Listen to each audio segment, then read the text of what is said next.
உண்மையிலேயே இவனுக்கு அனுமதி கேட்டு மறுக்கப்பட்டு இப்படி ஒண்ணு நடந்திருந்தா கூட நானே ஒரு எக்ஸ்கியூஸா நினைப்பேன். சரி பரவாயில்ல, போகணும்னு ட்ரை பண்ணாங்க, முடியல, அதனால பொறுக்க முடியாம கூப்பிட்டுருக்கான் அப்படி கூட நான் நினைச்சுக்குவேன். பச்சை அயோக்கிய நாய்கள் அப்படி ஒரு அனுமதியே கேட்காம இவங்க எல்லாரையும் நீ கிளம்பி வாடா, என்னிட்ட வந்து மன்னிப்பு கேட்கிறேன் நான் உனக்கு அப்படின்னு ஒருத்தனால சொல்ல முடியுதுன்னா இது எவ்வளவு பெரிய ஆங்காரம்.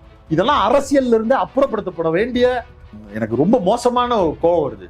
தொடர்ச்சி எறியணும். இந்த மனநிலையே அரசியல் ஆபத்தானதுன்னு, சமூகத்துக்கு ஆபத்தானது. 4 குடும்பத்தை சார்ந்த நபர்கள் தாங்கள் இந்த நிகழ்வுக்கு வர விரும்பவில்லை அப்படின்னு விஜய் அனுப்பிய ஆட்களிடம் பேசினார்கள். எனக்கும் தெரியும் புஷியானந்தும் ஜானும் தான் விஜயை கெடுக்கிறாங்க. இல்லாட்டி விஜய் வந்து அப்படியே தள்ளிடுவாரு.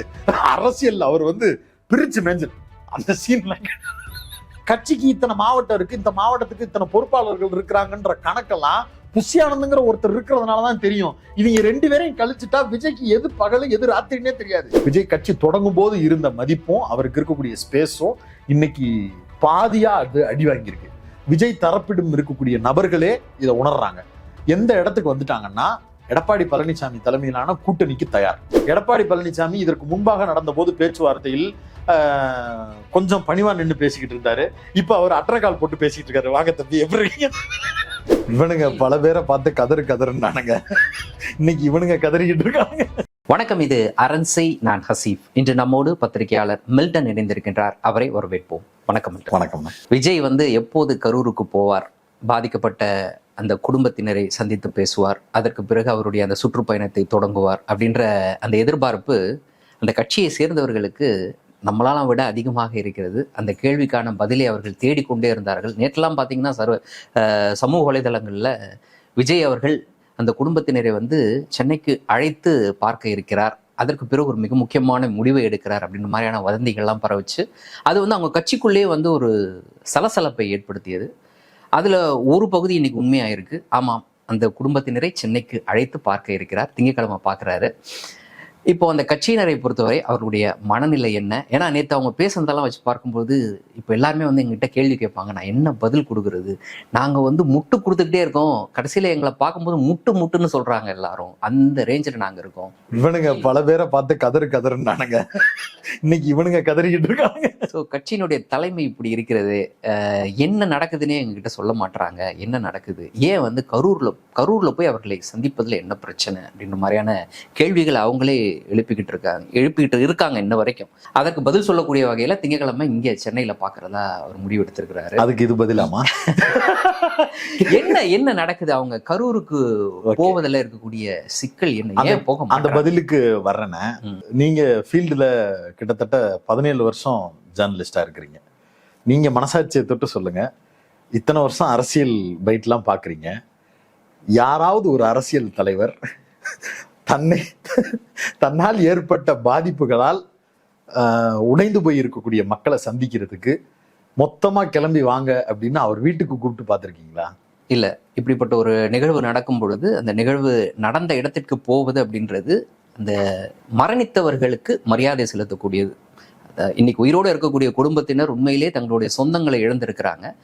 அப்போ அப்படி இருக்கக்கூடிய நபர்களுக்கு நான் உங்களோடு இருக்கிறேன், நீங்க வந்து பயப்பட வேணாம், கவலைப்பட வேணாம், உங்களுடைய குடும்பத்துல ஒரு நபர் இழந்துட்டு இருக்கீங்க, நீங்க என்னால் அது நடந்திருக்கு, இல்லாட்டினா ஏதோ ஒரு வகையில ஒரு காரணத்தினால் அது நடந்திருக்கு, ஸோ நான் உங்களோட நிக்கிறேன் அப்படின்றத தெரிவிக்கக்கூடிய வகையில போவாங்க. ஒரு சாலிடாரிட்டி. அது வந்து சரி தப்பு, நான் பண்ணது சரி நான் பண்ணது தப்பு, அந்த இடத்துக்குள்ள எல்லாம் வராது. இது ஒரு பொதுவான மனித மாண்பு, நாகரிகம். இன்னொன்னு, விரோதியா இருந்தா கூட ஒரு மரணம் நடந்துருச்சுன்னா உடனடியா அவர் வீட்டுக்கு போயிருவோம். கண்டிப்பா. அரசியல் கட்சி தலைவர்கள்ல ஜெயலலிதா அவர்களுடைய மரணத்துக்கு மு.க. ஸ்டாலின் அவர்கள் கிளம்பி போனாரு.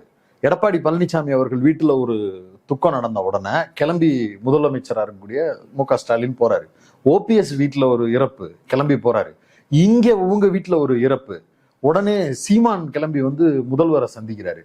இது வந்து அரசியல் கட்சிகளில் இருக்கக்கூடிய நபர்கள் அதனால அப்படி பண்ணிக்கிறாங்க அப்படின்னா கூட, நம்ம தெருவில் வசிக்கிறோம்ல, நம்மளே பக்கத்து வீட்டில் எதுக்காவது சண்டை போட்டிருப்போம், பல வருஷமா பேசாம இருப்போம். ஆனா அந்த வீட்டில் ஒரு இறப்புன்னா ஆளா பக்கத்துல போய் நின்று வண்டிக்கு சொல்றது, ஐஸ் பெட்டிக்கு சொல்றது, பந்தல போடுறது, டீக்கு சொல்றதுன்னு எதையுமே எதிர்பார்க்காம டக்குன்னு போய் நிற்போம். இந்த உணர்வு எப்படி வருது? நம்மளுக்கு இயல்புலேயே அது கடத்தப்படுது. மனித இயல்பு. டேய் நம்மளோட பழகணும்டா, அவ்வளவுதான்டா, இனி அவன் அந்த வாழ்க்கையே இல்லடா, இந்த உலகத்துல இனி அவன் இல்லடா, நம்ம ஈகோ தூக்கிட்டு போய் என்னடா பண்ண போறோம், நம்ம இதுல போய் நிக்கலைன்னா எப்படிடா அப்படின்னு இயல்பா மனிதனுக்கு வர வேண்டிய ஒரு உணர்வு விஜய்க்கு வரல. ஃப்ரம் டே ஒன்ல இருந்து வரல. நான் ஆரம்பத்துல இருந்து விஜய் அரசியலை எதிர்க்கும் போதெல்லாம் திரும்ப திரும்ப சொல்ற ஒரு புள்ளி தான், இந்த மைண்ட் செட் இருக்குல்ல, இந்த பாசிச மைண்ட் செட்டு, இந்த குரூரமான எண்ணம் எப்படிலாம் வரும்னா, தான் வந்து ஒரு அப்பர் ஹேண்ட் மீட்பர், நான் வந்து உங்களெல்லாம் ரட்சிக்க வந்திருக்கேன், உங்களுடைய கண்ணீரும் அபலையும் உங்களுடைய மோசமான வாழ்க்கை சூழலையும் மேல இருந்து என்னுடைய கண் பார்வையால மாத்த முடியுமே தவிர நீ என்னை பார்க்கலாம் முடியாது, நான் கடவுள் போல அப்படிங்கிற மனநிலை இருக்கக்கூடிய ஒருத்தன் தான் இப்படி பிஹேவ் பண்ணுவான். விஜய்க்கு இயல்புலயே அப்படி ஒரு மனநிலை இருக்கு. இது போன்ற செய்திகள் தொடங்கி உங்க உள்ளூர்ல நடக்கக்கூடிய சாதாரண நிகழ்வு தொடர்பான செய்திகளை தெரிந்து கொள்வதற்காக வே2 நியூஸ் ஆப்பை டவுன்லோட் பண்ணுங்க. இந்த ஆப்புக்கான லிங்க் இந்த வீடியோட டிஸ்கிரிப்ஷன்ல கொடுக்கப்பட்டிருக்கு. அவருடைய பட தேர்வுல இருந்து, அவருடைய கதை தேர்வுல இருந்து, அவர்களோடு சகஜமா பழகக்கூடிய நபர்கள் எல்லாருமே ஒரு விஷயத்த திரும்ப திரும்ப சொல்லுவாங்க, ஒரு சேரை போட்டுட்டு செவுத்த பார்த்துட்டு 3 மணி நேரம் கூட உட்கார்ந்துருப்பார் சார் அப்படிம்பாங்க. இதை பெருமையா சொல்லுவாங்க. என்ன காரணம்? இது வந்து கேரக்டராவே பிரச்சனை. அரண்சை நண்பர்களுக்கு வணக்கம். அரண்சை ஊடகம் சுயேட்சையாக இயங்குவதற்காகவே உருவாக்கப்பட்டது. நாம் செய்கிற வேலை உண்மையிலேயே மக்களுக்காக செய்கிறோம் என்பதை நீங்கள் நம்பினால், வாய்ப்பு இருந்தால் இந்த ரேசர் பே கியூஆர் கோடுக்குள்ளே நீங்கள் வந்து அதை ஸ்கேன் பண்ணி எங்களுக்கு உங்களால் இயன்றதை விருப்பம் இருந்தால் ஆதரவு தெரிவிக்கலாம். ஒரு 4 பேர் இருக்கிறோம். நான் உங்கள் ஆஃபீஸுக்கு வரேன் ஒரு இன்டர்வியூவுக்கு.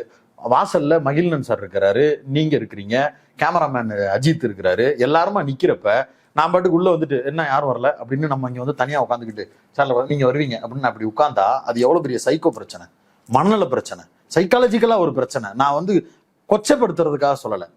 அங்க நீங்க எல்லாரும் உட்கார்ந்து இருக்கும்போது டக்குன்னு உட்காந்து என்னென்ன எப்படி இருக்கீங்க, சாப்பிட்டீங்களா, கொண்டீங்களா அப்படின்னு பேசுறது ஒரு இயல்பான. நீ என்ன இன்ட்ரோவர்ட்டா வேணாலும் இரு, ஆனாலும் சபைக்குன்னு ஒரு மரியாதை இருக்கு. அதுலயும் அரசியல் கட்சியா ஒண்ணு வந்ததுக்கு பிறகு 4 மனுஷ மக்களை சந்திக்கணும் அப்படிங்கிற இயல்பு ஒண்ணு இருக்குல்ல, அந்த இயல்பு விஜய்க்கு பை நேச்சராவே இல்லை, ஃப்ரம் டே ஒன்ல இருந்தே இல்லை. இவர் வந்து கட்சி ஆரம்பிக்கிறாரு, மக்களை சந்திக்க போறாரு, வாக்கு கேட்க போறாரு, முதலமைச்சராக போறாருன்னா எனக்கெல்லாம் அடி வயிறு கலங்குச்சு. இது ரொம்ப மோசமான குரூரமான மைண்ட் செட்டு. நீங்க என்ன மோசமான நபரா இருந்தா கூட அரசியல் வேலைன்னு வந்துருச்சுன்னா ஒரு பகுதியில் இருக்கக்கூடிய கீழ்மட்ட பொறுப்பாளர்ல இருந்து அந்த மாவட்ட செயலாளர் வரைக்கும் எல்லாரையுமே கூப்பிட்டு சந்திக்கணுங்க, பேசணுங்க, உரையாடணுங்க, அவங்களோட டிராவல் பண்ணணுங்க, நல்லது கெட்டது காது குத்து கருமாதி எல்லாத்துக்கும் கூப்பிடுவான். ஒண்ணு இல்லை, ஒரே ஒரு உதாரணம் சொல்றேன். எழுச்சி தமிழர் திருமா, அவர் ஒரு முகூர்த்த நாள் அவர்கிட்ட எத்தனை பத்திரிகை வரும்னு நினைக்கிறீங்க? ஆயிரக்கணக்கான பத்திரிகை வரும். ஒரு தொகுதி எம்எல்ஏவை சொல்றேன், செந்தில் பாலாஜி எடுத்துக்கங்க. இவனுங்க செந்தில் பாலாஜிக்கு தான் கவுண்டர் பேசுறேன்றாங்க. செந்தில் பாலாஜி ஒரு சுப முகூர்த்த தினத்துல 180 பத்திரிகை வருமா அவருக்கு. 180 பத்திரிகையவும் ஊருக்குள்ள உட்கார்ந்து 3 நாள்ல எல்லார் வீடுகளுக்கும் போய் நலம் விசாரிச்சுட்டு செய்முறை ஏதாவது செய்ய வேண்டியது இருந்துச்சுன்னா செஞ்சு கொடுத்துட்டு அவங்கள்ட்ட கையை கொடுத்துட்டு அவங்களுக்கு பொன்னாடையை போத்தி விட்டுட்டு பால் காய்ச்சல இருந்து கல்யாணம் வரைக்கும் இளவு வீடு வரைக்கும் வரிசையா போவாங்க. இவர் செங்கோட்டையன் எடுத்துக்கோங்க, நம்ம ஜெயக்குமார் அதிமுக, செல்லூர் ராஜு அண்ணன், எல்லாரும் அரசியல் கட்சி தலைவர்னா வந்து நிக்கணும். நிக்கும் போது கதறி அழுதுகிட்டு பக்கத்துல வந்து நின்று அந்த பாதிக்கப்பட்டவருடைய அம்மா அல்லது அந்த அண்ணன், அந்த வீட்டு பையன் யாராவது ஒருத்தன் சட்டையை பிடிச்சு அழுவான், கண்ணீர் சட்டையில படும். அந்த அந்த உணர்வு இருக்குல்ல, அது வந்து நான் உனக்கு இருக்கேன்ற உணர்வு அப்பதான் அந்த மக்களுக்கும் இவருக்குமான ஒரு பாண்டு கிரியேட் ஆகும். இது எதுவுமே இருக்கக்கூடாது. இது எதுவுமே இல்லாம நான் இருப்பேன், நான் கட்சி நடத்துவேன், ஆனா எனக்கு ஓட்டு நீ போட்டுறணும், நான் முதலமைச்சர் ஆவேன் அப்படின்னு சொல்றதே சமூகத்துக்கே பெரிய ஆபத்து. இந்த ஆபத்தான மனநிலையோட அரசியலுக்கு வந்தவர் இக்கட்டான ஒரு சூழல் வரும்போது மொத்தமா எக்ஸ்போஸ் ஆகி நிற்கிறாரு. கிட்டத்தட்ட எக்ஸ்போஸ் ஆகுறாரு. ஒரு உதாரணம் சொல்றேன். கரூர் சம்பவத்திற்கு பிறகு தலதெறிக்க ஓடி வர்றாரு. வீட்டுக்குள்ள உட்கார்ந்துக்கிட்டு செப்டம்பர் 30ஆம் தேதி ஒரு வீடியோவை வெளியிட்டார். அதற்கு பிறகு அக்டோபர் 13ஆம் தேதி உச்சநீதிமன்றத்திலிருந்து ஒரு கருத்து வெளியில வருது. அதன் அடிப்படையில நீதி வெல்லும்னு ஒரு ட்வீட் போட்டார். செப்டம்பர் 30ல இருந்து இன்னைக்கு தேதி அக்டோபர் 25 நாட்களில் ஏதாவது ஒரு இடத்தில் விஜய் வெளியில பார்த்தாங்களா? 25 நாளா ஒரு மனுஷன் ஒரு ரூமுக்குள்ள இருக்க முடியுதுன்னா லிட்டரலா நீங்க யோசிச்சு பாருங்க. இத்தனை வருஷம் அந்த வீட்டுல இருந்து இந்த வீட்டுக்கு இடையில போயிட்டு வர அது ஒரு தடவை போனாரு. அதுவுமே அந்த வீடியோ எடுக்கிறதுக்காக போனது. அந்த வீடியோ எடுத்து முடிச்சதுக்கு பிறகு நான் பேசுறேன். அதை தாண்டி அவர் வெளியில வரவே இல்லை. இடையில ஒரு தீபாவளி சிறப்பு சந்திப்பு நடந்ததுன்னு தகவல். அந்த சந்திப்பை தவிர்த்து விட்டு 25 நாட்கள்ல ஒரு நாள் கூட வீட்டை விட்டு வெளியில வரல. நீங்க சொல்லுங்க, உங்களால கண்டினியூஸா எத்தனை மணி நேரம் சும்மா வீட்டுக்குள்ள போனையும் லேப்டாப்பையும் பார்த்துட்டு இருக்க முடியும்? வாய்ப்பே இல்லை. வாய்ப்பே. அதிகபட்சம் இன்ட்ரெஸ்டிங்கா மணி ஹெய்ஸ்ட் மாதிரி, பிரேக்கிங் பேட் மாதிரி ஒரு சீரீஸை பாக்குறீங்க, விடாம பாக்குறேன். நான்லாம் வெறித்தனமா சீரீஸ் பாக்குறேன்னு உட்காந்துருக்கேன். என்னால 10 மணி நேரம்ன்றது தாங்கவே முடியாது. உடனே டீ கடைக்கு எந்திரிச்சு வெளியில போவோம், சூரிய வெளிச்சத்தை பார்ப்போம், காலார நடப்போம், 4 பேரை பார்த்து ஹாய் பாய் சொல்லுவோம், இயல்பா நடக்கும். ரிட்டையர்டான பெரிய தாத்தா பாட்டிங்க நம்ம வீட்டுல இருக்கக்கூடிய அப்பா அம்மாவை எடுத்துக்கோங்க. நீ வெளியிலேயே போகாத, வீட்டுல இரு, நான் தான் சம்பாதிக்கிறேன்ல அப்பா மாட்டேன் நீங்க சொல்லுவீங்க, நான் சொல்லுவேன். ஆனாலும் ரிட்டையர்ட் ஆன எங்க அப்பா கேட்கவே மாட்டாரு, எங்க அம்மா கேட்கவே மாட்டாங்க. நான் போய் பால் வாங்கிட்டு வரேன், நான் போய் இந்த கார்பெண்டிங் வேலையை பாக்குறேன், நான் போய் இந்த ஃபேனுக்கு ரெகுலேட்டர் மாத்துறேன், இந்த வேலையெல்லாம் இழுத்து போட்டு செஞ்சுக்கிட்டே இருப்பாங்க, வெளியில வந்துகிட்டே இருப்பாங்க. ஏன்னா 4 மனுஷங்களோட பழகணும், நம்ம வீட்டுக்குள்ளேயே இருந்துடக்கூடாது, இருக்கவும் முடியாது இல்ல. ஆனா இந்த மனுஷனால 25 நாளா வீட்டுக்குள்ள இருக்க முடியுது. ஒரு அரசியல் கட்சி தொடங்கி ஒரு மாவட்டம் இன்னொரு மாவட்டம்னு பல மாவட்டங்கள்ல பிரச்சனை நடந்து, அந்த மாவட்ட நிர்வாகிகளே இந்த பிரச்சனையிலிருந்து எப்படி வெளியில வர்றதுன்னு தெரியாம தவிச்சுக்கிட்டு இருக்கிறப்ப, குறைந்தபட்சம் அந்த மாவட்ட செயலாளர்கள் மாவட்ட நிர்வாகிகளையாவது கூப்பிட்டு அது நடத்தி இருக்கணும். உதாரணத்துக்கு நீங்க சொல்றது ரொம்ப நியாயமான ஒரு விஷயம். குறைந்தபட்சம் அந்த நிர்வாகிகள் தொடர்ந்து பேசி இருக்கலாம். பயப்படாதடா, அண்ணனே பயந்துட்டான்டா, பரவாயில்லடா, புலிகேசி சொல்வார்ல, உனக்கும் காய்ச்சல் அடிக்கிறதா எனக்கும், அப்படியாச்சும் கூப்பிட்டு பேசி இருக்கணும்ல. அப்படி கூட பேசாத ஒருத்தன் தலைவரா இருக்கிறாருன்றத நீங்க யோசிச்சு பாருங்களேன். இந்த மனநிலை எங்க இருந்து வருது? இந்த மனநிலையில் இருந்தே மக்களையும் பாக்குறது இருக்குல்ல. எந்த எக்ஸ்ட்ரீமுக்கு வந்துட்டாருன்னா, இந்த டாக்டர் படத்துல கிங்ஸ்லி சொல்லுவார்ல, போலீஸ் மன்னிப்பு எஸ்பி சார் மன்னிப்பு கேட்கணுமா, நீங்க எல்லாம் வாங்க, லிட்டரலா செஞ்சிருக்காருன்னு. 41 பேர் நீங்க எல்லாரும் கிளம்பி பனையூர் வந்துருங்க. பனையூர்ல தங்க வைக்கிறதுக்கு ஏற்பாடு பண்ண முடியல, ஏன்னா பல பேர் ஜர்க்காய் ஓடிட்டான். உடனே பக்கத்துல ஒரு ரெசார்ட்டை பிடி, மகாபலிபுரத்துல ரெசார்ட்டை பிடிச்சு, அந்த ரெசார்ட்ல 40 பேருக்கும் தனித்தனியா அறை ரெடி பண்ணுங்க, 41 பேரையும் தனித்தனியா அண்ணன் சந்திப்பார் அப்படின்னு சொல்லிட்டு, அதுல கூட கிரௌட் அண்டக்கூடாது. தனித்தனியா போய் அவங்கள்ட்ட எல்லாம் பேசுறேன், வெளிப்படையா பேசினாருன்னா என்ன பேசுறாருன்னு தெரிஞ்சிடும்ல. வீட்டுக்குள்ள போய் தனியா உட்காந்து பேசுறது மாதிரி பேசுறதுக்காக கூப்பிட்டு இருக்கிறேங்கிறாரு. நான் என்ன கேட்கிறேன், இதுக்கு இவனுங்க சொல்ற வியாக்கியானத்தை மட்டும் நான் எடுக்கிறேன். எங்களுக்கு அனுமதி கொடுக்கல, அதனாலதான் எங்க தலைவர் போகலன்னு ஒரு சிலர் உருட்டுறான். இல்ல, அடுத்து நான் அதை தான் கேட்கலான் இருந்தேன். இது ஒரு புறம் இருக்கட்டும், நீங்க சொல்வது அது இயல்பா அவருடைய குணம் அப்படின்ற மாதிரி ஒன்று கருத்தை முன்வைக்கிறீங்க. இப்போ அவங்க தரப்புல இருந்து அபிஷியலா சொல்லல, அன்அபிஷியலா அவங்க தரப்புல இருந்து சொல்லக்கூடியது கரூருக்கு போறதுக்கு நாங்க, அவங்க தரப்புல இருந்து, நீங்க ஜேர்னலிஸ்ட் தானே, அவங்க தரப்புல இருந்து அபிஷியலா கடைசியா வந்த ஒரு 4 செய்தி மட்டும் சொல்லுங்க. மெயின் ஸ்ட்ரீம்ல வேலை பார்க்கக்கூடிய ஜேர்னலிஸ்டுகளே விஜய் தரப்பில் நாங்கள் விசாரித்தவரை என்று தகவல்னு ஜேர்னலிஸ்டுகளே நியூஸ் போடுறாங்க. மெயின் ஸ்ட்ரீம் லெகசி ஊடகங்களே நியூஸ் லெகசி ஊடகங்கள் செய்தி போடுறாங்க. என்ன பேசலடா போட்டீங்க, பொதுச் செயலாளர் அறிக்கை கொடுத்தாராடான்னு கேட்டா இல்ல, எங்களுக்கு தகவல் வந்துச்சு. அப்ப அத்தாரிட்டின்னு என்ன இருக்கு? அப்புறம் என்ன ஜேர்னலிசம்? அப்புறம் என்ன சபால்டன் ஸ்டடிஸ்? அப்புறம் என்ன அரசியல்? அப்புறம் என்ன விவாதம்? நம்மளுக்குன்னு இருக்கக்கூடிய ஒரு எத்திக்ஸ் தான் என்ன? அந்த கட்சியினுடைய கொள்கை பரப்பு இணை செயலாளரே என்று தகவல்னு போட்டு பாத்துட்டு இருக்கீங்களானே. ஆராசா கொள்கை பரப்பு செயலாளர் திமுகவுக்கு அவர் எங்கள் முதல்வர் இன்று காலை 8 மணிக்கு எந்திரிப்பார் என்பது தகவல், இப்போது அறிவாலயம் வருவார் என்பது தகவல், நாளைக்கு கூறப்படுகிறது. இப்படி சொன்னா அது சிரிக்க தோணாதா? அப்படி என்னைக்காவது அவங்க சொல்லியிருக்கிறாங்களா? இன்னைக்கு வீடியோல கூட நான் சொல்லியிருக்கேன், அறிவாலயத்து வாசல்ல இருக்கக்கூடிய செக்யூரிட்டி சொல்லுவாரு, தகவல்லாம் இல்ல செய்தியே சொல்லுவாரு. இன்னைக்கு இந்த கரூர் மாவட்ட செயலாளர் வந்தாரு, உடன்பிறப்பே வாழ சந்திப்பு நடந்துச்சு. அபிஷியல் எல்லா அரசியல் கட்சி அலுவலகங்கள்லயும் இது சாதாரண. நீ திமுகவோட போட்டின்னு சொல்றதுனால நான் திமுகவே உன்ட்ட உதாரணமா கொடுக்குறேன். நீ அஜித்துக்கு போட்டின்னு தானே சினிமால உருண்ண. அப்ப சினிமாவில் அஜித்துக்கு கவுண்டரா நீ என்னென்னலாம் சொன்ன? ஏன் உன்ட்ட 100 கோடி இருக்கா, உனக்கு டான்ஸ் ஆட வருமா, உனக்கு காமெடி பண்ண வருமா, இப்படிதானே நீ கலாச்சிக்கிட்டு இருந்த. இப்ப நான் நீ திமுகவுக்கு போட்டின்னு சொன்னில, திமுக காரன்ட்ட இருக்கிற ஒன்னாச்சும் உன்ட்ட இருக்கா? நான் கேட்பேனா இல்லையா? நான் காமனா இருக்கிறேன், நான் இந்த கேள்வி கேட்கிறேன், எனக்கு பதில் சொல்லு. இவங்க சைட்ல இருந்துனேன் இந்த கரூருக்கு போறதுக்கு அனுமதி கடிதம்னு அந்த போலீஸ்கிட்ட கொடுத்ததுக்கு ஏதாவது ஒரு காப்பி இருக்கானே? நீங்க சங்கம் வச்சிருக்கீங்கண்ணே, நீங்க யூனியன் வச்சிருக்கிறீங்க, அது போக சேனல் நடத்துறீங்க, எத்தனையோ கருத்தரங்கங்கள் நடத்தி இருக்கிறீங்க, ஆர்ப்பாட்டங்கள் நடத்தி இருக்கிறீங்க. நீங்க நடத்தக்கூடிய கூட்டத்துக்கு அதிகபட்சம் கூட்டம் வந்தா ஒரு 500 பேர் வருவாங்களானே, மிக அதிகபட்சமா பத்திரிகையாளர்களுக்குன்றதுனால. அந்த 500 பேர் சேர்றதுக்கே லெட்டர் கொடுக்கறது வழக்கம் இருக்கானே? கண்டிப்பா நம்ம நடந்த கூட்டமா இருந்தால் கூட கொடுக்கிறோம். TNDJU சார்பா, நம்மளுடைய டிஜிட்டல் ஊடகவியலாளர்கள் சங்கம் சார்பா இப்ப நம்ம நடத்தின ஆர்ப்பாட்டத்துக்கு எஸ்பி ஆபீஸ்ல மனு கொடுத்தோம்னே, அவங்க கடைசி நேரத்துல தேதி மாத்தினாங்க. அந்த தேதியை மாத்துறதுக்கு கூட நீங்க ஒரு மனு எழுதி கொடுங்கன்னு நம்மள்ட்ட தான் கேட்டாங்க. 2 காப்பியும் இப்பயும் நம்மள்ட்ட இருக்கு. சாதாரண ஒரு சங்கம் வெறும் 100 பேர் 150 பேர் நிக்க போற ஒண்ணுக்கே லெட்டர் ஹெட் ரெடி பண்ணி தலைமை ஒருங்கிணைப்பாளர் இந்திரகுமார் தேரடி கையெழுத்து போட்டு சம்பந்தப்பட்ட காவல்துறை ஆய்வாளர்கிட்ட நாங்க கொண்டு போய் லெட்டர் கொடுக்குறோம். என்கிட்ட இப்ப நீ கேட்டா எவிடன்ஸ் இருக்கு.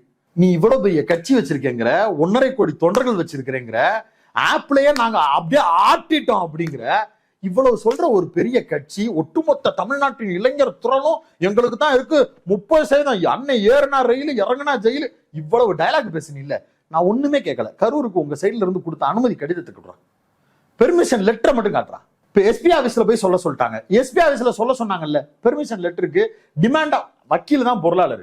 டிஜிபி கிட்ட போனாங்க, அது மட்டும் இருக்குது. அதுக்கு அடுத்து உனக்கு கொடுக்கல இல்ல, கொடுக்கலன்றதுக்கு உனக்கு ப்ரூஃப் இருக்குல்ல, குடு. வக்கீல் வெங்கட்ராமன் அவர் தான் கட்சியின் பொருளாளர், சட்டம் தெரியாதவர் கிடையாது. எனக்கு ரிட்டன்ல ஒரு ஸ்டேட்மெண்ட் கொடுங்கன்னு கேட்டிருப்பாரு. ரிட்டன் ஸ்டேட்மெண்ட் இருக்கும், கொடுக்க மாட்டாங்க. ஏன் தெரியுமா? அவங்க போய் கேட்கவே இல்லை. கேட்டிருந்தா போலீஸ் கொடுக்கறதுல என்ன பிரச்சனை? ஏன் கேட்க மாட்டாங்க? இது ஒரு முக்கியமான கேள்வி இல்ல. ஏன்னா போலீஸே சொல்லிரும். கரூரை பொறுத்த வரைக்கும் கரூர்ல போய் அந்த மக்களை சந்திப்பதுல அவங்களுக்கு என்ன பிரச்சனை, அவங்க தரப்புல பிரச்சனைன்னு சொல்லக்கூடியது, நான் சொன்ன சொல்லப்படுகிறது, கூறப்படுகிறது அப்படின்னு வரக்கூடிய தகவல் என்ன அப்படின்னா, நாங்க போய் காலையில ஒரு மண்டபத்தை பாக்குறோம், சாயந்தரம் பாத்தீங்கன்னா அந்த மண்டப ஓனர் எங்களுக்கு தரமாட்டேன்னு சொல்லிடுறாரு, பின்னாடி மிரட்டிட்டு போயிடுறாங்க. இந்த மாதிரியான கதைகள்லாம் பேசப்படுது. கரூர்ல நாங்க கேட்கிற இடம் இது, பட் அவங்க கொடுக்குற இடம் அவுட்டரா கொடுக்குறாங்க. இந்த மாதிரியான தகவல்கள். நீ எதுக்கு முதல்ல மண்டபம் கேட்கிற? எனக்கு அதுவே புரியல. நான் அந்த கேள்வி பதில் வர்றேன். மண்டபம் ஏன் கேட்கிற? கரூர் வரைக்கும் போக தெரியுது. டோல்கேட்ல நின்னுக்குருவேன், அவங்க பூரா பேத்தையும் கூப்பிட்டு நான் டோல்கேட்ல பாப்பேன்னு சொல்ற மாதிரி கணக்குது. கரூர் தான் போயிட்டான்னா இப்ப இறந்தவங்க வீட்டுக்கு போக வேண்டியதானே. நாமக்கல் என்ன 7000 கிலோமீட்டர் தூரத்துல இருக்கு, பக்கத்துல தானே இருக்கு. அந்தந்த சுற்று வட்டாரத்துல இருந்து வந்தவன் தானே செத்து போனான். எடுத்துக்க, தங்கிரு. உனக்கு கட்சி மாவட்ட செயலாளர் வீடு கொடுக்க மாட்டாரா? மதியலங்க உன்னால கேஸ் வாங்கிட்டு உள்ளே போயிருக்கிறாரு, வீடு கொடுக்க மாட்டாரா? அவர் ஆபீஸ் வாசல்ல தான் பஞ்சாயத்தே நடந்துச்சு. அவர் ஆபீஸ்ல கூட தங்கு. இப்ப என்ன பிரச்சனை? 150 ரூபாய்க்கு பாய வாங்கிட்டு போய் படுத்து எந்திரிச்சிட்டு வா, யாரு கேட்க போறா? அது எப்படி முடியும்? ஏன் முடியாது? மொழி போறக்காண்டி தண்டவாளத்துல தலை வச்சு படுத்துட்டு இருக்காங்க தலைவங்க. மழை பெய்யுதுன்னு உடனே இவங்க கம்பேர் பண்றானே உதயநிதி ஸ்டாலின். 3 நாளா தூக்கம் இல்லாம தெருவா சுத்திட்டு திரியிறாரு. உதயநிதி ஸ்டாலின் ஒரு தொகுதிக்கு எம்எல்ஏ. அவர் ஜெயிச்சு வாங்கி கப்பு வாங்கி வச்சு எம்எல்ஏவா இருக்கிறாரு. அவரே எதை பத்தி யோசிக்காம என்னை மொஞ்சிருவாங்க, எனக்கு ஓட்டு போட்டவங்க பூரா பேரை என்னை பாத்துருவாங்கன்னு பயந்துக்கிட்டு வீட்டுல இல்லையே, கிளம்பி தெருவுல போய் நிக்கிறாரு. லோக்கல் கவுன்சிலருங்க, மழை தண்ணி வந்துருச்சுன்னா உடனே கிரேட்டர் சென்னை கார்பரேஷன் டேக் பண்ணி எங்க ஏரியால தண்ணி நிக்குது பாருங்கன்னு கம்ப்ளைண்ட் போடுறாருங்க. அவர் வீட்டை விட்டு வெளியில வர்றாருங்க. உனக்கு என்ன கேடு? போய் படு, போய் உட்காரு. அது ஒரு விதமான ஒரு கிரெடிட்டை தானே உனக்கு கொடுக்க போகுது. அப்ப நீ செய்ய விரும்பல. அப்பயும் நீ என்ன பண்றனா, யாரும் அண்டாத கிரீன் காரிடார் எல்லாம் வேணும், வேகத்தடையே இருக்கக்கூடாது, முழுக்க எனக்கு பச்சை சிக்னல் போட்டு வரணும். ட்ரம்ப் கூட இதை கேட்க மாட்டான். டொனால்டு ட்ரம்ப் கூட இந்தியாவுக்கு வந்தா, தமிழ்நாட்டுக்கு வந்தா இப்படி சலுகை எல்லாம் கேட்க மாட்டான். போலீஸ்காரங்களுக்கு என்ன இருக்கும்? இவர் கேட்டிருக்கக்கூடிய லிஸ்ட பூரா பார்த்த உடனே என்ன தோணும்? ஐயா, நீங்க கேட்டிருக்கிறதெல்லாம் தேசிய பிரதமருக்கும் தாண்டி நீங்க வேற ஏதோ ஒரு புரோட்டோகால் கேக்குறீங்க. இந்த பேப்பர்ல கையெழுத்து போடுற அளவுக்கு தகுதி எங்களுக்கு கிடையாது. நீங்க எங்களுக்கு ஏத்த மாதிரி ஒரு லிஸ்ட ரெடி பண்ணி கொடுங்க அப்படின்னு உடனே, ஏன் நீங்க தடியடி நடத்தக்கூடாதுன்னு எழுதி கொடுக்குறான். அது உண்மை. தடியடி நடத்த நீங்க யோசிச்சு பாருங்க. இவரு சொந்தமா காசு போட்டு பவுன்சர் வச்சுக்கிறாரு. எதுக்கு வச்சுக்கிறாரு? இவரை பாதுகாக்கிறதுக்கு. யாருக்கு இருந்து பாதுகாத்துக்கிறதுக்கு? இவருடைய ரசிகர்கள் இருந்தே பாதுகாத்துக்கிறதுக்கு. எப்படி பாதுகாக்கிறாங்க? வந்த உடனே டப்புன்னு தூக்கி வீசுறது. இப்ப மதுரையில கூரை பரோட்டா கடைக்கு போனீங்கன்னா பரோட்டா மாவை இங்க இருந்து தட்டி அப்படி கல்லுக்கு பரப்படும். அது மாதிரி பவுன்சர் இப்படி பிடிச்சி இப்படி தூக்கி வீசுவான். நீ பண்ணு, அது ஓம் பிரச்சனை. மாலை கொடுக்க வந்த உடனே மாவட்ட செயலாளர் தலையிலேயே துப்பாக்கி வைப்பான். அது ஓ மாவட்ட செயலாளர், நீ துப்பாக்கியை வையே என்னமும் பண்ணு, அது ஏன் பிரச்சனை இல்லை. என்னைய தடியடி நடத்துன்னு சொல்றியே, நாளைக்கு கெட்ட பேர் எனக்கு வராதான்னு போலீஸ் திருப்பி கேக்குது. மாத்தி எடுத்துட்டு கொடுங்க. நீங்க ப்ரொசீஜர் என்னவோ புரோட்டோகால் படி எனக்கு கேளுங்க. நாங்க வர்றது இத்தனை பேர் தான் வருவோம், அல்லது நாங்க வர்ற விஷயத்தை தெரியப்படுத்தாமையாவது வந்துட்டு சத்தம் இல்லாம போறோம் அப்படின்னாலும் செய்யுங்க. போலீஸ் திருப்பி கேட்கும்லனே.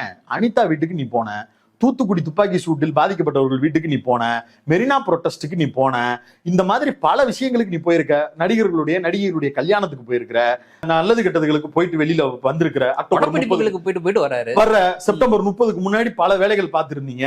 இங்கெல்லாம் போகும்போது உங்களுக்கு கூட்டம் மொக்கலையே சார். நீங்க இந்த வீட்டுல இருந்து இந்த வீட்டுக்கு ஷூட்டுக்கு போனப்பையும் உங்களுக்கு கூட்டம் எதுவும் வரலையே சார்.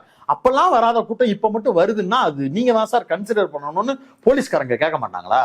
அப்படி வந்தா நீ லத்திய கொண்டு அடி அப்படின்னு சொன்னா ஃபார் த பீப்புள் தானே போலீஸ். யாரோ ஒருத்தனுக்காண்டி இவன் கெட்ட பேர் வாங்கணும்னு போலீஸ் நினைக்காதா? நீ லத்திய எடுத்து அடி அப்படின்பா, அப்ப ஆளை கூட்டுவ நீ. நான் உட்காந்து லத்திய அடிக்க விடணும், என் கவர்மெண்ட் அதுக்கு உட்காந்து பெல் சொல்லணுமான்னு தானே போலீஸ் கேட்கும். அப்புறம் எனக்கு அனுமதியே கொடுக்கலன்னா, அனுமதி கொடுக்கல இல்ல, கடிதத்தை கொடுத்துட்டு பேசு. கடிதம் கொடுக்கப்பட்டிருந்தால் அனுமதி கொடுக்கவில்லை அப்படின்றத அபிஷியலா அவங்கள்ட்ட இருந்து யாருமே எனக்கு பேசவே இல்ல. அப்புறம் அவனே என்ன பண்றான்னா, கொள்கை பரப்பு இணை செயலாளருங்கிற ஐடி காரனே எங்களுக்கு அனுமதி கொடுக்க மறுக்கிறார்கள்னு போடாம மறுப்பதாக தகவல்னு போடுறான். இந்த கூத்து எங்கேயாவது நடக்குமா? ஒரு கட்சிக்கு அத்தாரிட்டியா எங்களை மறுத்து இருக்கிறாங்க, எங்களை இப்படி வரவிடாம தடுத்து இருக்கிறாங்கன்னு பேசுறதுக்கு கூட வாய் இதுக்கும் பேசுறதுக்கு ஒருத்தனை வாடகைக்கு பிடிச்சிட்டு வந்து வச்சிருக்காங்க. அந்த ஆளையாவது பேச வச்சிருக்காங்களா? இதுவரைக்கும் பேசியிருக்காங்களா? வந்த உடனே போஸ்டிங் போட்டு கொடுத்தாங்களே சிடிஆர் நிர்மல்குமார், ஆதவ் அர்ஜுனா டேராடூன் வரைக்கும் போய் பேசிட்டு வருவார்ல. இங்க இருக்க வீட்டுக்குள்ள இருந்து போயஸ் கார்டன்ல இருந்து வெளியில பிரஸ் மீட் பண்ண கொடுக்க தெரியாதா?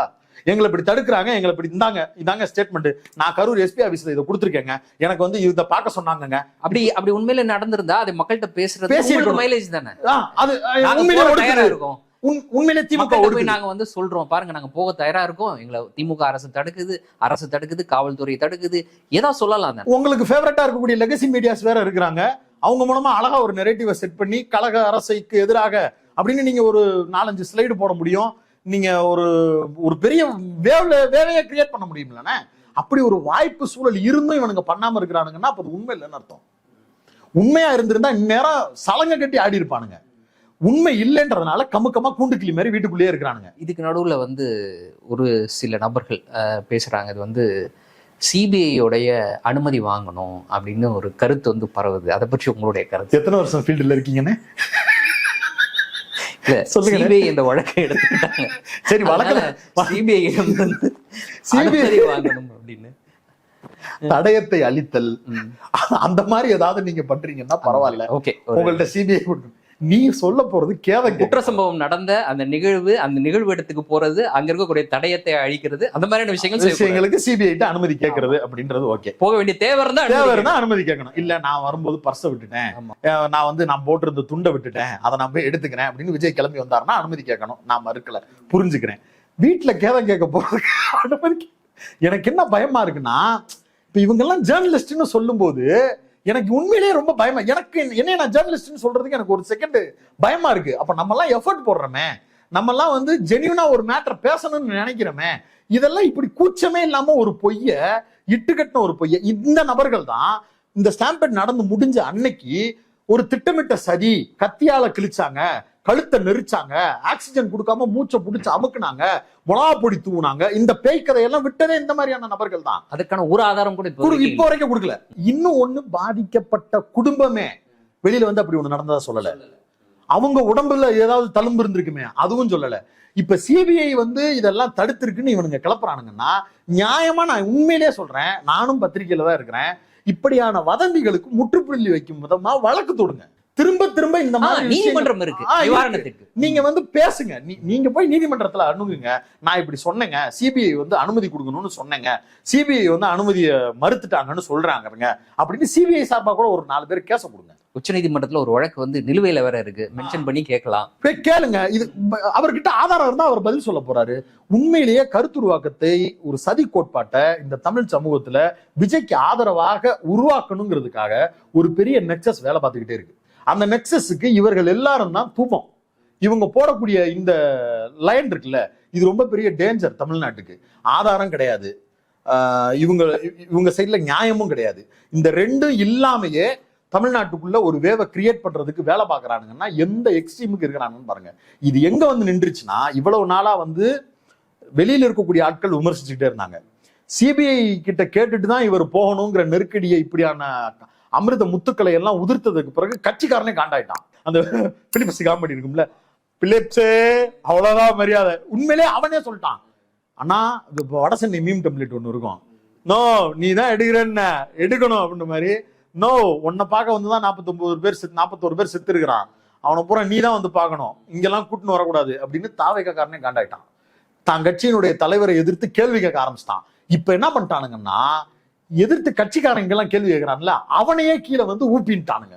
ஓ இல்ல, இன்னொரு விஷயம் நடந்துட்டு, கட்சியோட பொதுச் செயலாளரை நோக்கி அதையெல்லாம் திருப்பி விட்டுக்கிட்டு இருக்காங்க.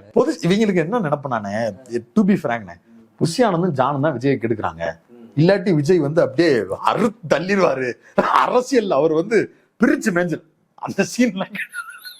உண்மையிலே புஷி ஆனந்தும் ஜான ஆரோக்கியசாமியும் இருக்கிறதுனாலதான் எனக்கு பிடிக்காதுதான். ஆனா அவங்க 2 பேர் இருக்கிறதுனாலதான் அப்பைக்கப்பயாச்சும் அவசரத்துக்கு ஒரு அறிக்கை வருது, ஒரு வாழ்த்து செய்தி வருது. இந்த தமிழக வாழ்த்து கழகம்னு பேர் மாத்திக்கங்களா அப்படின்னு சொல்லி விமர்சனம்லாம் வந்துச்சு இல்ல.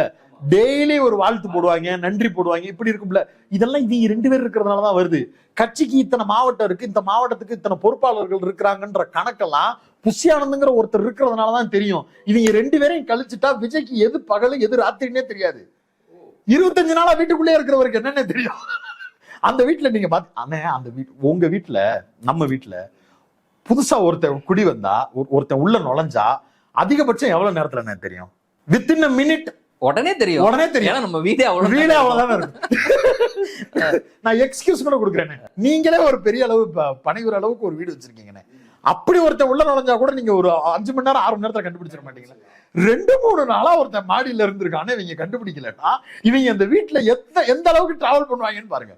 வீட்டுக்காரங்களே, வீட்டுக்குள்ள இருக்கிறவங்களே அவன் இருக்கிற இடத்த விட்டு எந்திரிச்சு நகல மாட்டாங்க. மெய்டை வச்சுக்கிட்டு விஜய் உட்கார்ந்து இப்ப வெப் சீரிஸ் பார்க்க ஆரம்பிச்சிட்டாருன்னா காலையில இருந்து ராத்திரி வரைக்கும் டேப் ஓடும், பக்கத்துல போன் இருக்கும், சில் சாட் பண்றதுக்கு நண்பர்கள் இருப்பாங்க. மெய்டிட்ட சொல்லி அப்பக்கப்ப ஸ்நாக்ஸ் வரும், அப்பக்கப்ப சாப்பாடு வரும், ரெஸ்ட் ரூம் போறதுக்கு அதே ரூம்ல ரெஸ்ட் ரூம் போயிட்டு வந்துக்குருவாங்க. இந்த ஸ்ட்ரக்சரை தாண்டி வெளியில ஒரு உலகம் இருக்கிறது தெரியவே தெரியாது. அப்பதானே தெரியும் இது பகலா ராத்திரியான்னு. இது எதுவுமே தெரியாதனாலதான் வீட்டு மாடியில ஒருத்தன் வந்து 3 நாளா குடியிருந்திருக்கிறான். அதுவே தெரியாம பொத்து நாப்புல இறக்கிட்டு வந்து மனநல காப்பகத்துல சேர்த்துருவேன். அவனோட சேர்ந்து இவரும் அட்மிட் ஆயிருந்திருக்கணும். இத்தாத்தண்டி வீட்டுல வீட்டுக்குள்ள ஒருத்தன் புகுந்ததே தெரியாம இருந்திருக்கேன்னா நீ அவ்வளவு லட்சணத்துல ஒய்+ பாதுகாப்பு வேற வாங்கி வச்சிருக்கிற. இவ்வளவு பிளாஸ நம்ம பக்கம் வச்சுக்கிட்டு நம்ம திமுகவை கேட்கலாமானே அப்படின்னு யாரு கேட்கிறான்னா தாவேக்காரனே கேட்க ஆரம்பிச்சிட்டான் இப்ப. ஆமா, நேத்துல இருந்து அந்த கேள்வி எழ ஆரம்பிச்சிருச்சு. அப்ப புஷியானந்தையும் ஜானையும் கழிச்சு விட்டுட்டு அண்ணனை காப்பாத்திக்கிறலான்னு ஒரு குரூப் இறங்கி இருக்கிறான். உண்மையிலேயே அவனுக்கு தெரியல அவங்க 2 பேராலதான் அந்த கட்சி நடந்துகிட்டு இருக்கு. இவங்க 2 பேரும் போயிட்டாங்கன்னா விஜய் எப்படி இந்த உலகத்தோடு தொடர்பில் வருவார்ன்றதுக்கு உண்டான எந்த விதமான உத்தரவாதமும் கிடையாது. எஸ்ஏசி சொல்லிட்டாரு இதை வெளியில வந்து, நான் சொல்லல, எஸ்ஏசி சொல்லிட்டாரு. அவர் குடும்பத்தில் இருக்கக்கூடிய பல நண்பர்கள் வந்து சொல்லிட்டாங்க, அவரோடு வேலை வார்த்தை பலரும் சொல்லிட்டாங்க. அவர்கிட்ட வந்து தனிதாங்க, அவர் தனியா இருப்பாருங்க, அவர் யாரோட இருக்க மாட்டாருங்க, அவர் சிங்கிள் மேனுங்க, அப்படியே இருப்பாருங்க. எது ஒண்ணுனாலும் அவர்கிட்ட வந்து பெர்மிஷன் கேட்டுக்கிட்டு தாங்க நம்ம வந்து பேசவே முடியும், யாரையும் உள்ள விட மாட்டாங்க. இதெல்லாம் எல்லாரும் சொன்ன தகவல் தான், நான் புதுசாலாம் சொல்லல. இப்படி ஒரு வாழ்க்கை சூழல் வாழ்ந்துகிட்டு இருக்கக்கூடிய நபரை இவர் வந்து அரசியல்ல பெருசா நட்டம நிமித்த போறாரு, நம்மளெல்லாம் காப்பாத்த போறாருன்னு இன்னமும் ஒரு கூட்டம் நம்புதுன்னு வைங்களேன். அவங்களுக்கு நம்ம ஆழ்ந்த அனுதாபங்கள் தான் சொல்லணும், வேற ஒண்ணும் இல்லை. சரி, இப்போ அந்த குடும்பத்தை வர வைக்கிறாங்க அப்படின்னா இந்த குடும்பம் என்ன மனநிலையில இங்க வரும்? இதை வர வைக்கிறது எந்த மனநிலையில் இருக்கக்கூடியவர்கள்? அவங்க வராங்க, பரவாயில்ல, நாங்க கூப்பிட்டோம், அவங்க வராங்க, அதனால நாங்க அவங்கள வர வச்சோம். வரலன்னு சொன்னவங்கள நாங்க வந்து வலுக்கட்டாயமாலாம் கூப்பிடல, பொய் அப்படின்ற மாதிரியான ஒரு மனநிலையில இந்த கருத்தை சொன்னாங்கன்னா இதை எப்படி புரிஞ்சுக்கிறது? பொய், பச்சை பொய் பேசுறானுங்க. 4 குடும்பத்தை சார்ந்த நபர்கள் தாங்கள் இந்த நிகழ்வுக்கு வர விரும்பவில்லை அப்படின்னு விஜய் அனுப்பிய ஆட்களிடம் பேசினார்கள். எனக்கும் தெரியும். அந்த 4 நபர்களுக்கும் வீட்டு கதவை பூட்டி விட்டு காம்ப்ரமைஸ் பேசி ஃபால்ஸ் கமிட்மெண்ட் கொடுத்து இப்படி பண்ணுவோம், அப்படி பண்ணுவோம், உங்களுக்கு இது இருக்கும், அது இருக்கும், நீங்க அதை பத்தி கவலைப்படாதீங்க, நீங்க வராம இருந்தீங்கன்னா அது உங்களுக்கு கெட்ட பேரு, உங்களுக்கு வந்து உள்நோக்கம் கற்பிப்பாங்க, இங்க இருக்கக்கூடிய நபர்கள் உங்களை தப்பா நினைப்பாங்க, ஒண்ணும் இல்லை, உங்களோடு ஆழ்ந்த அனுதாபத்தை தெரிவிக்கிறதுக்கு தான் கூப்பிடுறாரு, உங்களுக்கு இதை செஞ்சு கொடுக்குறோம், அதை செஞ்சு கொடுக்குறோம்னு மண்டையை கழுவுறதுக்கு கிட்டத்தட்ட 2 நாள் டைம் எடுத்தானுங்க. 2 நாள் 2 முழு நாட்கள் அந்த 4-5 குடும்பங்களை சந்தித்து பேசி பேசி பேசி கரைய வைக்கிறதுக்கு முயற்சி பண்ணானுங்க. எத்தனை பேர் வருவாங்கன்னு இப்போ வரைக்கும் உத்தரவாதம் கிடையாது. அதுல கடைசி நேரத்துல கூட நான் வரமாட்டேன்னு இன்னொருத்தர் அடம் பிடிச்சிட்டு இருக்கிறாரு. அவர் ரொம்ப தெளிவா இருக்கு. ஒரு சில குடும்பங்கள் வராமல் போவதற்கு வாய்ப்பு இருக்கு. அவர் தெளிவா சொல்றாரு, இல்லங்க எனக்கு அவர் மேல எனக்கு மரியாதை எல்லாம் இருக்கு, பிரியம் எல்லாம் இருக்கு. என்கிட்ட பேசும்போது சொன்னாரு, எனக்கு பிரியம் இருக்கு, மரியாதை இருக்கு, அதை நான் மறுக்கல.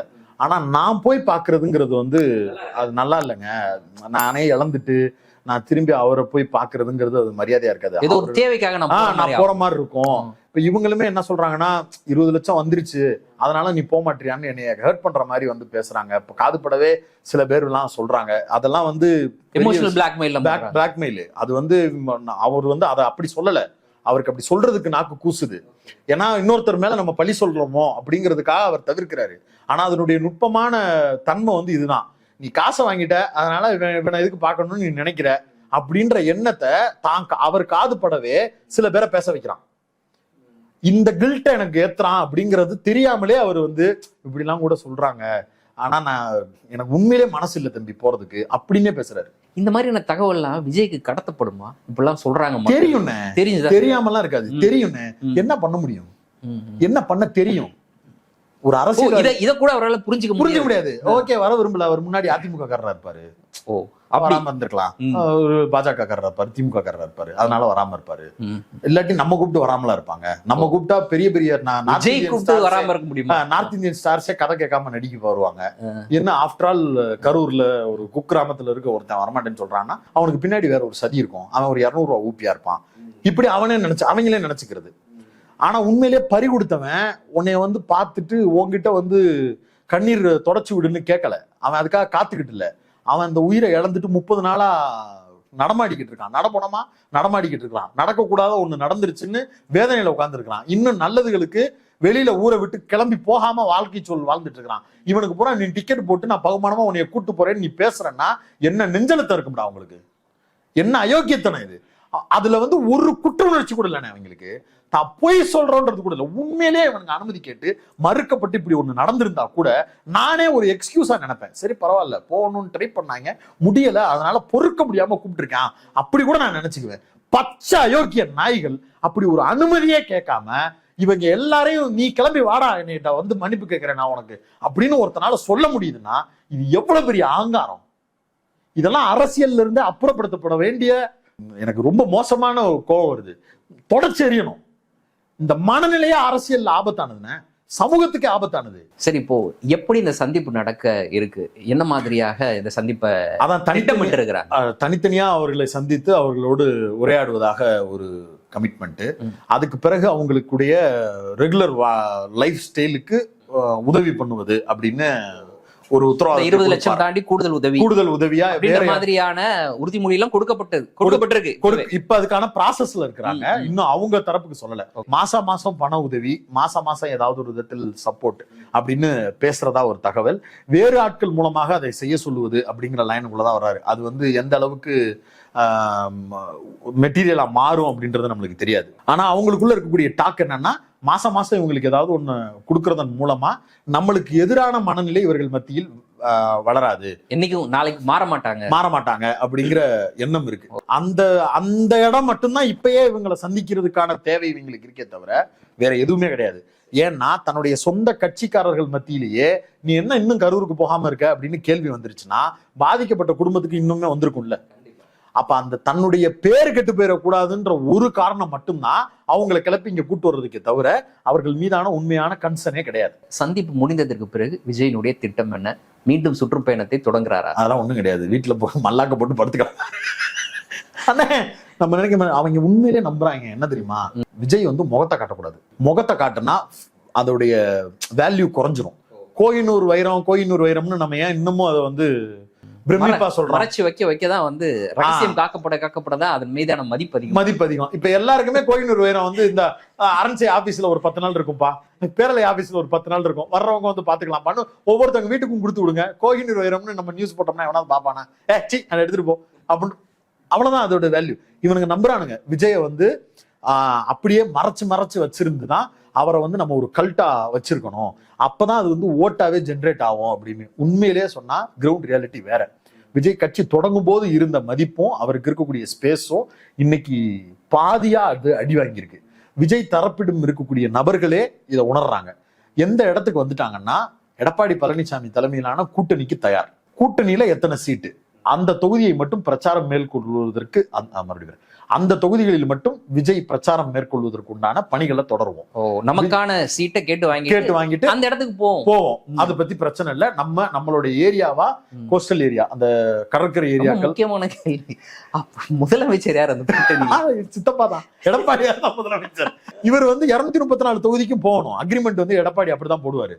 எனக்கு வந்து இப்ப குண்டு கல்யாணம்னு ஒரு பேச்சாளர் இருக்கிறாரு, எனக்கு வந்து நடிகர் சிங்கமுத்துன்னு ஒரு பேச்சாளர் இருக்கிறாரு, அதே மாதிரி நடிகர் விஜய் எனக்கு ஒரு பேச்சாளர். 234 தொகுதியிலையும் நான் ஒரு கேண்டிடேட் போட்டேன்னா வண்டியில வந்து அவங்க பக்கத்துல வந்து நின்னுக்கிட்டு குஷ்பு கலா மாஸ்டர்லாம் பெர்ஃபார்ம் பண்ணுவாங்கல்ல, அது மாதிரி விஜய் வந்து நின்னுட்டு கூகுள் பண்ணி பார்த்தேன் உலகத்துல இந்த எம்எல்ஏ கேண்டிடேட் போல யாரும் இல்ல அப்படின்னு பக்கத்துல நின்று பாடுவாரு. அதிமுக எம்எல்ஏ வந்து ஜெயக்குமார் சார் வந்து பெர்ஃபார்ம் பண்ணுவார். மஜாவா இருக்கும். அப்படி ஒரு சூழலை நோக்கி நகர்த்துறாங்க. ஏன் இது அப்படின்னா தன்னுடைய இயலாமை தான். கட்சிக்கு 234 தொகுதியிலையும் கேண்டிடேட் போடுவதற்கு ஆள் இல்லை. டு பி ஃப்ராங்க், அதுதான் உண்மை. 234 தொகுதியிலையும் கேண்டிடேட் வந்து செலவு பண்றதுக்கு ஆள் கிடையாது. ஒரு குறிப்பிட்ட தொகுதிகளுக்கு மட்டும் நான் செலவு பண்றேன்னு ஒருத்தர் வந்தாரு. அவரும் வந்து விஜய்க்கு மட்டும்தான் நான் செலவு பண்றேன், வேற யாருக்கும் பண்ண தயார் இல்லை அப்படின்னு அவரு ஒரு பங்கருக்குள்ள பதுங்கிட்டாரு. அவங்க நம்பிக்கிட்டு இருந்த ஒரு பெரிய தொழிலதிபர் அவரும் வந்து இல்ல கொஞ்சம் வெயிட் பண்ணுங்க அப்படின்னு சொல்லி மொத்த அமௌண்ட்டா இறக்காம கிள்ளி போட்டுக்கிட்டு இருக்காரு. அது வந்து பனையூர்ல இருக்கக்கூடிய அந்த ஒய்+ பாதுகாப்பு அதிகாரிகளுக்கு சம்பளம் கொடுக்கத்தான் கரெக்டா இருக்கு. இன்னும் முழு பேமெண்ட் அது வந்து சேர மாட்டேங்குது. அதனால ஆப் கிரியேட் பண்ண கம்பெனிக்கும் பேமெண்ட் பாதியில நிப்பாட்டுறேன்னு கணக்கு சொல்லிக்கிட்டு இருக்காங்க. இப்படி ஒன்னையும் கணக்கு சொல்லி ஒப்பேத்துறாங்க. கடைசியா 20 சீட்டு 25 சீட்டுக்கு வருவாங்க. வந்து அந்த இடங்களுக்கு மட்டும் பிரச்சாரத்துக்கு போறாரு அண்ணன் அப்படின்னு சொல்லி ப்ரமோட் பண்ணுவாங்க. ஆதவ அர்ஜுனா, CTR நிர்மல்குமார், ராஜ்மோகன், லயலாமணி, இந்த மாதிரியான புரட்சிகர பேச்சாளர்கள் எல்லாருமா சேர்ந்து அப்படி 234 தொகுதியிலையும் ஸ்டார் பேச்சாளர்களா வளம் வருவாங்க. இவர்கிட்ட மட்டும் கால் ஷீட் கேட்டு ஒரு 100 நாள் 50 நாள் கால் ஷீட் கேட்பாங்க. அந்த 50 நாளைக்குள்ள வந்து பல தொகுதிகளை கவர் பண்ணி பேசி கொடுத்துட்டு வருவாரு. ஜெயிச்சு வந்ததுக்கு பிறகு நம்மளுக்கு ஒரு 3 சீட்டு 4 சீட்டு எம்எல்ஏ கிடைச்சிருச்சுன்னா இவரும் எலெக்ஷன்ல நிக்க வாய்ப்பு இருக்கு. நின்னாருன்னா நம்ம சட்டமன்றத்துக்குள்ள போயிட்டு நம்ம விஜயகாந்த் மாதிரி உள்ள நுழையும் போதே எம்எல்ஏவா நுழைஞ்சோம் அப்படிங்கிற பேர் இருக்கும். நம்ம வந்து நடிச்சா ஹீரோ தானே, அதனால குறைஞ்சபட்சம் நம்மளுக்கு வந்து எம்எல்ஏ தான். இப்ப அந்த இடத்துக்கு வந்துட்டாரு. தன்னை வச்சு பணம் போடுறதுக்கு பெட்டு கட்டுறதுக்கு சினிமால ஆள் இருக்கு, அரசியல்ல ஆள் இல்ல. அப்ப இருக்கிறதுல கம்மியான போஸ்டிங் எதுக்கு இருக்கும்? எம்எல்ஏவாச்சு நம்ம நின்றணும், எம்எல்ஏவாச்சு ஜெயிச்சிடணும். தனியா போய் நின்று எங்கிட்டும் போய் அடி வாங்கிடக்கூடாது. போயிருவோம் சித்தப்பாட்டன்னு இப்ப பேச்சுவார்த்தையை அங்க ஆரம்பிச்சிருக்கிறாங்க. எடப்பாடி பழனிசாமி இதற்கு முன்பாக நடந்த போது பேச்சுவார்த்தையில் கொஞ்சம் பணிவா நின்று பேசிக்கிட்டு இருந்தாரு. இப்ப அவர் அட்ரகால் போட்டு பேசிக்கிட்டு இருக்காரு. வாங்க தம்பி எப்படி இருக்கீங்க?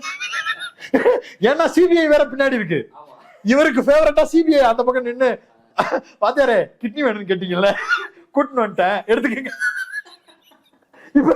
இப்ப இப்படி உட்காந்துருக்காங்க. இப்ப உட்காந்து அண்ணனை சீரிஸ் பார்க்க விட்டுட்டு இருக்காங்க, வெப் சீரிஸ் பார்க்க விட்டுட்டு இருக்காங்க. அண்ணன் வெப் சீரிஸ் எல்லாம் பார்த்து முடிச்சுட்டு ஜனநாயகன் ரிலீஸ் எல்லாம் முடிஞ்சதுக்கு பிறகு இப்ப செட்டில்மெண்ட் கூப்பிடுவாங்க. அப்போ வந்து கத்தி படத்துல உட்கார வச்சிருப்பாங்க இல்ல ஸ்டேஷன்ல, அது மாதிரி உட்கார்ந்து இருப்பாப்புல. சுத்தி இந்த பக்கம் எடப்பாடி பழனிசாமி, நிர்மலா சீதாராமன், அவரு நாராயணன் திருப்பதி, அவர் நாட்டுல நினைச்சு பாருங்க இவர. அப்புறம் இவரு ஒருத்தர் நின்னாரு, KT ராகவன். இவங்க எல்லாரும் சுத்தி வளைச்சு விஜய் அப்படி நின்றுட்டு இருப்பாரு. எல்லாம் பேசி செட்டில் பண்ணிட்டு ஆளை ஐட்டத்தை எடுத்தாச்சு அனுப்பி விடுங்க அப்படின்னு அனுப்பி விடுவாங்க. அதான் நடக்க போகுது. வேற அரசியலில் எந்த மாற்றமும் விஜயால் நிகழ்த்தவே முடியாது. அதை தாவேக்கா ரசிகர்களே உணர்ந்து விட்டார்கள். அதனாலதான் அவனுங்க பூரா திருப்பி ரசிகர்கள் அவர்களே திருப்பி அடிக்க ஆரம்பிச்சிட்டானுங்க. இது வேலைக்கு ஆகாது, இதுக்கு நான் பேசாம வேற கட்சிக்கு போயிடுறேன் அப்படின்றானுங்க. இதுல இன்னொரு சாஃப்டான ஒரு லைன் என்னன்னா, சம குஷியில இருக்கிறாரு அண்ணன், இன்னொரு அண்ணன் சீமான். அதுக்கு இது எவ்வளவோ பரவாயில்ல, இது வெளிப்படையாவாச்சு இது வேற மாதிரி இருக்கு, இதுக்குள்ள போயிடலாம் அப்படின்னு சொல்லிட்டு போன பாதி பேர் வந்து ரிவர்ஸ் இங்க போட்டுட்டு இருக்காங்க. அதனால அண்ணன் வந்து இந்த எலெக்ஷன்ல நம்ம 8% காப்பாத்திக்கலாம்ப்பா அப்படின்னு அவர் ஒரு நம்பிக்கையில இருக்கிறாரு. திமுக ரொம்ப ஜாலியா இருக்கு. இவர் தான் அரசியல்ல, தமிழ்நாட்டு அரசியல்ல அதிமுகவை ரீப்ளேஸ் பண்ண போறாரு அப்படின்னு ஒரு ஊடக சொகுசின் மூலமாக இவருக்கு ஒரு விளம்பரம் கிடைத்துக்கொண்டே இருந்ததுல, அது மொத்தமா சரிஞ்சிருச்சு. இப்ப விஜய் ஃபோர்ஸ் வந்து திமுக விசஸ் தாவேகா அப்படிங்கிற அந்த இடத்துல இல்ல. வழக்கம் போல அவங்களுக்கு வந்து திமுக விசஸ் அதிமுக அப்படிங்கிற அந்த பேட்டர்ன், அதுல அவங்களுக்கும் ஒரு பெரிய ரிலீஃப். விஜயினுடைய அரசியல் அத்தியாயம் முதல் தேர்தலிலேயே முடிவடைகிறதுங்கிறது உள்ளபடியே எனக்கு மகிழ்ச்சி. இன்றைய தினம் எங்களோடு இணைந்து பல்வேறு தகவல்களையும் கருத்துக்களையும் பகிர்ந்து கொண்டமைக்கு நன்றி. நன்றி. மீண்டும் ஒரு நேர்காணலில் சந்திப்போம். நன்றி நண்பர்களே.